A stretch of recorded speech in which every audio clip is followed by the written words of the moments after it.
Welcome back to FTBL Culture. It's your boy CultureCams. As you can see, look, we're in a different setting right now. It's not the same as the other setting, but you know we're still gonna bring you the content as always. It's Easter Sunday. We're working. People are partying. You know, bank holiday. People are having fun, and we're here doing content. So you guys better appreciate this one. Of course, you know who I'm with. Fuad on my left, Maze on my right. And of course, they're usually only here with me for stoppage time. But today, we're having a little discussion. We were having it before stoppage time. So I said, do you know what? This is a perfect topic. Today, we're going to discuss what the most stacked position in the Premier League is at the moment. And when I say stacked, I don't mean elite, world class, everyone's world class. I mean, who's on the higher end? What position has the best high-end quality at the moment? And you had a different one, so it'll be interesting to get into. So I'll let you start with that one, Maze. I mean, we're talking, and the initial thing I said just like off it when I was thinking about it was, is it centre half? And it's because obviously being a Chelsea fan, there's bare of them. Like there's just bare. And if you think about it, you've got like old spec, which is like your Thiago Silva, who at the age of 37 has been like, you know, stellar. Obviously not putting him in that conversation, but Koulibaly came in with this reputation of, can he show that he's been at this level? Then you have this young crop of people like Badiashile, who's come and settled in like a duck of water. You've got people like flipping Koba, who's on loan, doing really well, yet to come back. And it's like Fofana, again, we bought him for how much? When you look at that position, it's one of those positions where there seems to be a lot of young talent that are breaking through at international level. I mean, elsewhere in the league, Botman is someone that, you know, still hasn't got the chance at Netherlands because he was injured recently in that break, but he's been someone that's of level. There seems to be a lot of centre-halves dotted around the league that are very good for their team. And years ago, we had this conversation about A-level, B-level. I feel like there's like this new level molding where it's not A and it's not B, it's like A alpha, A alpha, B plus, like B plus centre-half, where like they can stand their own. It might not be that top of the top, but they're very good spec in the Premier League. And do you know what? It's crazy because I know you're the captain of the centre-back unions all the time, but it's crazy because when you look at the Premier League a couple years ago, probably let's say 2-3 years ago, or even in general, when you're talking about this era, you often talk about defending is gone. The art of defending is gone. Nobody wants to slide, no leaders. Whoa. There's none of this. And crazy enough, like you mentioned it off air, if we were doing this last year or a year before, we would have been talking about attacking fullbacks. That's the most stacked position. There's so many guys that are just coming into the league. I remember there was even Ricardo. Remember, he's fell off now, but there was Ricardo. There was all these guys. Everyone was flying forward. And defending did seem like an afterthought. But now when you look at it, as you mentioned some of the names. I don't need to mention the Chelsea guys. Then you've got, as you mentioned, Botman. Then you've got John Stones. Then you've got Ake, who's coming through and having a really good season. Then you've got Varane. You've got Martinez. You've got Saliba, Gabriel. This is a position where I think if I ask different people, so many people have a different top five. Yeah. So many people. Whereas I think if you look at wingers, for example, we know Saka's in the top five. Rash, you're in the top five. Mara, we know that. We don't need to say, but if I was to say top five defenders, I think everyone would give a different list. What do you think? I agree. And then for me, as you said, I think the defending was being lost. I can't exactly put my finger on what I feel like has brought it back, whether refereeing's gotten a little bit more kind of letting the games go a little bit. But there's a pool of centre-backs there now that wasn't there before. And I think what you said there as well is there was almost this big gap of the senior guys who were the early in the 10s, if you like, were the good ones. And then after that, for about 5 or 6 years, up until maybe Van Dijk, you wouldn't say there was like an A-star alpha centre-back like that. You had the likes of Rudiger was being involved in conversations. And I'm like, Rudiger, don't get me wrong, is like a nice centre-back. But when we're talking best centre-back in the world and stuff, I'm like, hold on, the standards have really fell off here. But now, as you said, when you look at the Premier League, literally, you can name a top 5. Even when you look at La Liga, Militao, Araujo, like they've got top-tier centre-backs now, where it's like previously you thought after Ramos and a PK, bro, because I remember they replaced that. Because I remember like when Man United were like shopping for centre halves and we linked it Pau Torres and some mid guys, bro, and I'm like, nah, this ain't it, you know what I mean? But when you're even looking even to spread it away from, as you mentioned, away from the Premier League, you're looking at centre halves in the world, Kim Min Jae's, Gonzalo Inacios, and there's so many guys where you're looking at and you're like, oh my days, he looks good. So you're looking at centre halves in the world at the moment. I want to keep it back to the Premier League though, but it is a good mention that in the world that the centre halves are coming through, and the thing is they're coming through in a different mode. It's not maybe the mold of the past Cannavaros, Nesta, John Terry, them man are real men. And now you're starting to get a lot of these kind of John Stoneses who are like composed, give me the ball, let me play. But one last thing I'm impressed with is that these guys actually like to defend now as well. That's what it's not like they don't just, there were some people that go too far, as I'm saying, like Pau Torres and you man are a little bit Lindelof, you man don't really, but these man now, they really, look at Gabriel and City, but them man are. You see that 5-6 year gap where I'm saying, I feel like football almost went to this era of, let's move away from those types of centre-backs, let's just find the ball-playing ones, and everyone was trying to be a John Stones, a PK, a Christensen, everyone was trying to be a ball-dominant Laporte, and it was like, all right, I get we're playing out of the back, but I feel like over the last couple of years, that's what's happened. There's been more and more centre-backs who even celebrating tackles, blocks, and you're like, you know what? It just drives the team that little bit more. I've always said it's attack wins you games, but defence, as they say in the NBA, wins you titles and championships. Like, people say that's Fergie's words. But even better. Exactly his words. And they've always said, even like with goalkeepers, they can save you 10 points. A defence in front of that, even more. I think. No, I agree. Crucial. I think it's twofold. I think what's definitely happened, and it's so great I was speaking about this, someone we've been championing recently is John Stones, right?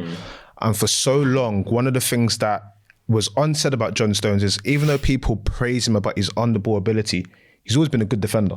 He's always engaged. He's always defended. There's a moment where people had him as not the greatest defender. Days, it was a little shaky. But I'm talking about in general, when you look at him, like he defends. Like, sometimes he might get caught in possession, but he defends. He's not like one of these just I'm on the ball ability defenders. And I think as time has gone on, people have realized that you can actually do both. You don't have to have. Do you remember when people were like, I need a ball playing centre back? No, your centre back should be ball playing. Similar to goalkeepers, I need a goalkeeper that can create feet. No, the new requirement is that your goalkeeper needs to have good feet. It's like when something breaks through, like a phenomenon breaks through, there's always the extreme of it. So for example, I'm not saying Trent is the phenomenon of fullbacks, but he's like the too far left. Like you can't defend to save your life. You can't, you know what I mean? You can't. So, but there's probably going to be guys soon that come in who are going to be a little bit more complete, but they can fly forward just as well. It's like now what I think needs to happen is similar, like you said, with a Trent where he's up there, and then you've got Aaron Wan-Bissaka who's a complete opposite. Where you've seen Aaron Wan-Bissaka raise his level to get that central, I feel like that's where you're finding with a lot of centre backs. The ball playing ones are learning to defend. The defenders are learning to play with the ball, and that gap is kind of closing a little bit. You kind of get the hybrids. I think you'll always have like the guys who, the Romeros, the Lisandros, who love a tackle, and then the guys who are just natural ball players. You always have that yin and we yang. didn't even mention Romero, who's a World Cup winning defender. Do you know what I mean? So that's just how stacked it. But you're gone. Do you know something else that comes into this as well?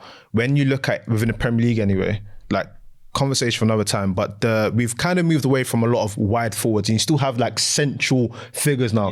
So what we're seeing more is centre halves are having to engage with one-on-one combat against a centre forward. So we're seeing defenders actually defend more, and it's like, oh, okay, this is where it is. Whereas many a time before, false nine era. So would you say like the next most stacked position is strikers? I think the issue with strikers is when we're talking about the quality, it's difficult to sort of gauge to high end, because obviously Harry Kane is probably at the time when this recorded 23 goals this season. I'm not even speaking about because of Haaland. That's a different level. But what you would hope now is that when teams are playing like with no strikers, someone like Ferguson, you can have more of those guys come to the Premier League and bat it up. I mean, Watkins is on double figures. He's the only player apart from Salah and Harry Kane to do that consecutive seasons, 3 seasons in a row. So you've got players that kind of fit this sort of middle ground. Tony again, Mitrovic, that centre forwards that bang goals. At the same time, you got centre halves that like, I need to kind of stop one-on-one. Let's dance. You can't dunk me, and I like that because that's the football you kind of grew up on. Not saying that wide forwards is bad, but I think that's why you're kind of seeing more centre halves right to it. Yeah, I think striker is the debate for the next position. I think there's the centre backs. I think we're all in agreement. Strikers is possible, but I mentioned offer. I think the DMs, man. I think the DMs. I'm looking at Paella. You look at Rodri, Casemiro, Declan Rice, Partey. If we're talking about closer to high end again, I think that's a very good position in the Premier League at the moment. I would agree, and I think ultimately where the difference is, and again, I don't want to bring it to like a completely different conversation, but remember when you had the time of Indeed at Leicester? I was like, oh my gosh, he's great. If he was to then go to the high end, has he got too many gaping holes that doesn't allow him to? He does. Exactly. I always said them that. Yeah. I feel like the defensive midfielders have closed that gap, as I was saying. Now it's almost like you're expected, like a Declan Rice. You can be a breaker of play, but then you can also play on the ball, and you're getting so many more of those types of DMs. Yeah, no, it's definitely something interesting. So what are we saying? We won't get in too deep into the positions or whatever, but for me, I would probably say centre half is the number one position, which is the most stacked in the Premier League. I would personally go defensive midfield. Yeah. Then I would probably. Do you know what? Strikers. You know what it is? There's plenty of bagsmen, I feel like, but top tier, top end. Even like the centre backs, you can say the young ones like the Fofanas, Badiashiels, you could see the potential to be that. Lisandro, potential to be that. I don't know with the Mitrovic and Tony, I can say they've got the potential to. And they're good, but it's just about also teams don't be taking gambles on strikers often. No, 100%. But what I would say about it is if we're talking about the Premier League, outside of the top few teams, there's these random teams they lead that can say, you know what, we're part of a 10-goal striker.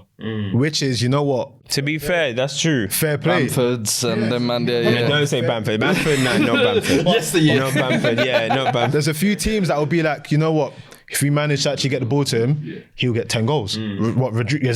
Prime example, they can get 10 goals. So they're in their own little space. They're not like top tier, like again, like the Canes and whatever, but it's nice to know that there are these teams that can say that, well, we've got a striker, like, we just need to. So, I'll definitely say it's probably centre halves though, because again, when you look at the young profile of centre halves, you mentioned the World Cup winner.